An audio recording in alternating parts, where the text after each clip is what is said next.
We're at 38th in Chicago, right where George Floyd lost his life. The police chief showed up here. Chief, you came here to do what? We watched you walk up to this memorial. What did you come here to do today? I came to pay my respects to Mr. Floyd, and I came to just offer prayer for his loved ones, his family, and our community that's hurting. I grew up about a block from here, and this has been so impactful for me, for this department, but for our city. But I also wanted to be in a space where people who love Mr. Floyd, I wanted to be in a space where people are talking about how do we heal and how do we move from this. And so it's going to take time, and I think that everyone here is trying to everyone here is trying to do the best that they can to offer what their feelings, and those are all valid. But I just needed to be here in this space today, and offer my respects. Let me ask you about what happened with Officer Derek Chauvin. First off, he had 18 complaints filed against him. 16 of those complaints were declined. They did not do anything to him. 2 of those complaints he did get censured. Should he have been on the force in the first place? Well, we need to absolutely look at the record of those types of complaints that officers or employees get throughout. There's all types of other things that come into play in terms of whether it's grievances and arbitrations and those things. But at the end of the day, our community members need to know that the men and women that put this badge on, that they are doing so in service to them, and they should not have to doubt. They should not have to doubt the integrity and if they're going to be treated in a compassionate and professional way. And so those are things that as we move forward, we need to get better in terms of this profession. Absolutely. Can I ask you why you decided? I have not seen this happen this quickly before. In past cases, I have covered many protests around the world, including what happened in 2014 in the Michael Brown case in Ferguson, Missouri. Why did you decide that firing the officers would happen as quickly as it did? Many departments do not fire officers that fast. There are absolute truths in life. We need air to breathe. The killing of Mr. Floyd was an absolute truth that it was wrong.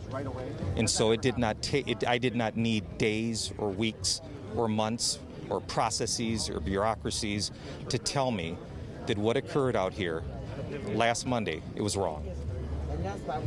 I want to ask you what you thought when you saw the video that we all saw of Mr. Floyd on the ground, his face smashed into the ground, gulping almost like a fish out of water, with Chauvin's knee on his neck for more than 7 minutes. What did you see? What did that do to you as the chief, seeing your officer on top of this man? There was a visceral reaction. I will just say that I was emotional. Shortly after I saw that, I put a call out to our local black ministers, activists, and leaders. We met that morning, and I will tell you that it was, and I asked them to start with prayer, because that's what we needed, and that's what I needed. And so it was an emotional reaction that I've never experienced in my career.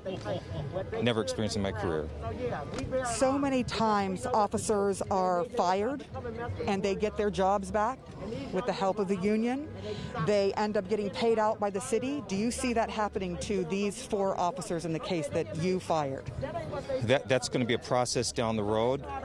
All I can be responsible is for the power that I had, which is an employment matter decision. And so I felt that I made the right decision. Why did you fire them, though? Was this an absolute violation of guidelines and policy? In my mind, this was a violation of humanity. This was a violation of the oath that the majority of the men and women that put this uniform on, this goes absolutely against it. This is contrary to what we believe in. And so, again, what occurred to me, it was an absolute truth that it was wrong. Period. The Floyd family happens to be on live with us, talking to Don Lemon. Is there anything that you would like to say to this family who is in utter despair and grief right now? I would say to the Floyd family that I'm absolutely devastatingly sorry for their loss. And if I could do anything to bring Mr. Floyd back, I would do. I would move heaven and earth to do that. So I'm very sorry. I'm very sorry. Thank you so much. I appreciate your time, Chief. I appreciate the time. You know, people, you heard the Chief and you saw the Chief take his hat off. Sir, take his hat will off you call off the National Guard from and this site tonight? say that he absolutely is sorry for what Hey, happened. Sarah, can you do me a favor? To Can George you get Floyd? the Chief? Is there any way you can get He the said Chief that back? to the family. Yes, I can, Don. Yes. Because yes. I think I would. Is I there think the something you'd family like me may. to ask? Yes. Yeah, I think the family may have a question or two for If him. the Can you family just- wants to ask a question, please.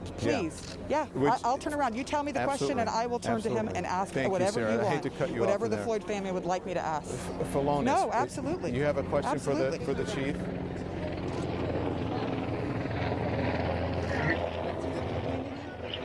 Couldn't hear you. Philonis, do you have a question for the Chief?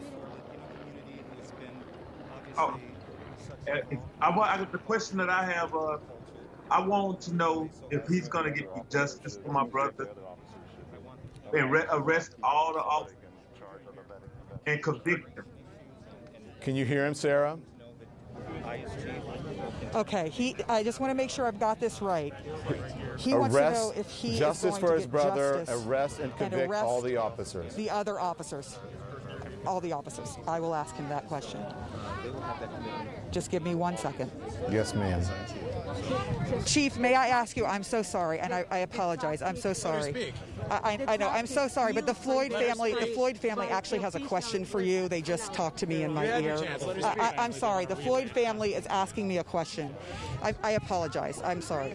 The Floyd family has asked if you are going to get justice for George Floyd by making sure that the other officers are arrested and that eventually convicted. They want to, and I know that there are things that you cannot control, but they want to know if the other officers should be arrested in your mind, and if you see that they should all four be convicted in this case. And this is the Floyd family right now? This is the Floyd family. To the Floyd family, being silent or not intervening, to me, you're complicit. So I don't see a level of distinction any different.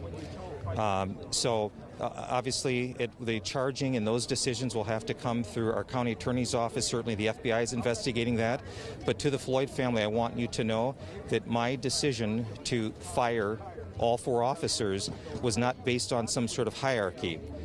Mr. Floyd died in our hands, and so I see that as being complicit. So that is about as much as, and I apologize to the Floyd family if I am not more clear, but I don't see a difference in terms of the ultimate outcome is he is not here with us. You don't see a difference between what Officer Chauvin did and the three other officers who, some of who kneeled down as well, but some of whom just watched.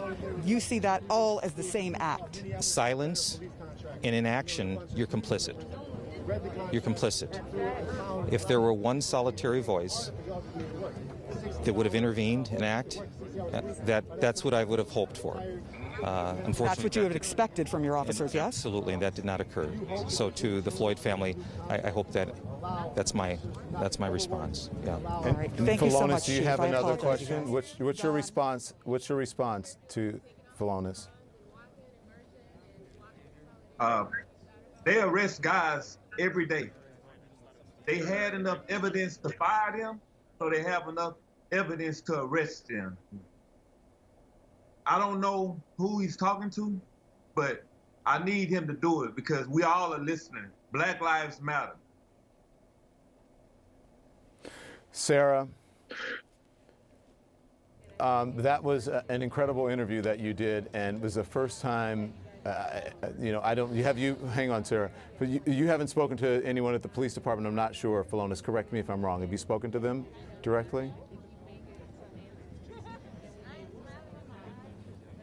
So that was really the first interaction that you've had with the police department since your brother's death. So Sarah, in the course of this broadcast, we have been able to connect the family with the police department through your interview. Right, for the first time. I can't tell you, Don, what that's doing to me to hear them have this conversation through me to the chief. Sorry. To hear the pain in the Floyd family's voice and to have to convey that. I hope that I did the right thing for them, because I know that they are hurting so badly. But I do want to recognize that when the police chief, every time I said that the Floyd family has a question for you, he took his hat off. Yeah. So he wanted to make sure to be respectful. And I know that they are angry. I know you are angry, and I know you are hurting. And I know it's not enough. You cannot bring George Floyd back. But you heard what he said, that each and every officer who did not speak up against what was happening is complicit. This is the police chief saying that. This is the police chief. Don, have you ever heard that before in your life? I have not.